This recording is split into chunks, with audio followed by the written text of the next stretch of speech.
সালথায় পাট শুকানোর আরা বাদাকে কেন্দ্র করে সংঘর্ষ দেখছেন কি সংঘর্ষ করছে।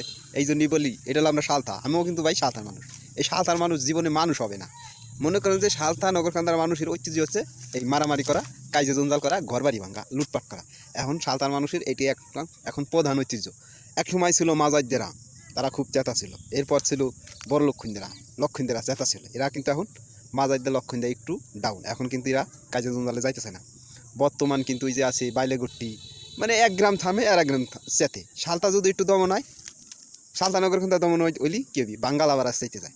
ওই দিক দিয়ে বাঙ্গালারা প্রচুর চেতা চেতে মাঝে মধ্যে, মানে কি যে কিন্তু সালতার এক প্রান্তে 1 গ্রামে থামে আর 1 গ্রামে চেতে, আর 1 গ্রামে থামে আর 1 গ্রামে চেতে।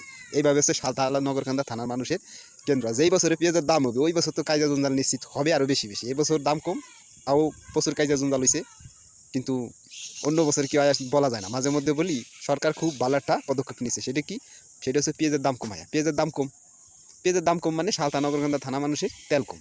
পেঁয়াজের দাম বেশি হইলি এদের তেল আবার বাইরে যাবে, আবার মারামারি, ঘুষি বাড়ি ঘর দর ভাঙ্গাচুরা, এই বিভিন্ন কারণে তো আর উল্লেখ না। মারামারি করার ইচ্ছে, তাই মনে করেন যে গায়ে ফাড়াতে ঝগড়া করলেও করবি, মনে করেন যে হুদি কামনায় ডাক দিছে, লাঠি এখন নিয়েই যাবি। এই হচ্ছে সালতা থানার নগরকান্দার মানুষের কারণ।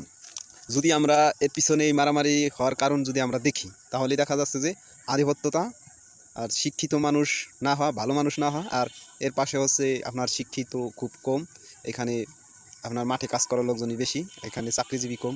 আবার যারা মনে করে যে পড়ালেখা করতেছে তাদেরও চাকরি হয় কম। এর কারণে বিভিন্ন কারণে সবাই এসব কাজে জড়িয়ে পড়ে। এর পরবর্তীতে মারামারি, কাজে জঞ্জাল, এই ধরনের ঘটনা ঘটে। তাই সালতা মানুষের এখন সচেতন হওয়া উচিত, এর থেকে দূরে আসা। এই যে মারামারি ভাঙচুর, এগুলো কি ঠিক নেই? কী হয়েছে? কারো না কারো ক্ষতি হয়েছে, আজকে আপনার ক্ষতি, কাল কার একজনের ক্ষতি।